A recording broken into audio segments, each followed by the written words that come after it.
మనకు శారీ ఎలా ఉన్నా, ఏ మోడల్ శారీ అయినా, పట్టు అయినా, ఫ్యాన్సీ అయినా, లేదా ఎలాంటి తక్కువ రేటు శారీ అయినా, ఎక్కువ రేటు శారీ అయినా, అది ఎలాంటి శారీ అయినా మనకి శారీని బట్టి బ్లౌజ్ డిజైన్ చేసుకున్నాం అనుకోండి, చాలా డిఫరెంట్ లుక్ వస్తుంది. అది చాలామంది లేడీస్ మనం అందరం కూడా అలాగే ఆలోచిస్తాం, బ్లౌజ్ అనేది డిఫరెంట్గా వెళ్ళాలి అనేది. ఇప్పుడున్న ట్రెండింగ్ బట్టి కూడా అండి, బ్లౌజ్ చాలామంది ఏంటంటే డిఫరెంట్గా వేద్దాము శారీ లుక్, అప్పుడు ఆటోమేటిక్గా చేంజ్ అయిపోతుంది. ఒక 500 రూపీస్ శారీ అయినా దాని మీదకి బ్లౌజ్ అనేది డిఫరెంట్గా వేసినప్పుడు మన లుక్ చాలా బాగా అనిపిస్తుందండి.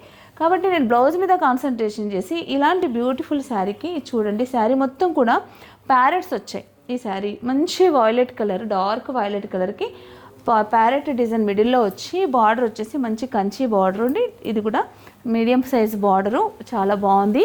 ఇది వచ్చేసి పళ్ళు కూడా సింపుల్ పళ్ళు అండి.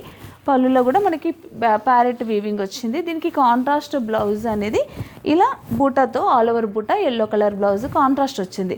అయితే ఇలా కాకుండా మనకి ఇంకొక డిజైన్ నేను రెడీ ఏం చేశానంటే, ఇలాంటి బ్లౌజ్ క్రీమ్ కలర్ పైన, ఇది దీంట్లో ప్యారెట్లో మనకి ఆల్రెడీ ఆఫ్ వైట్ వచ్చింది కాబట్టి నేను ఇలా డిజైన్ చేశానండి. ఇది బ్లౌజ్ స్టిచ్చింగ్ చేస్తే మాత్రం చాలా బ్యూటిఫుల్గా ఉంటుంది.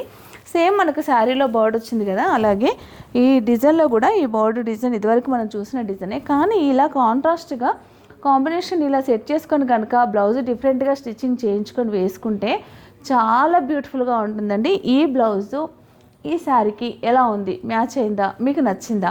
ఒకవేళ నచ్చితే కనుక తప్పకుండా మీరు కామెంట్ రూపకంగా తెలియపరచండి.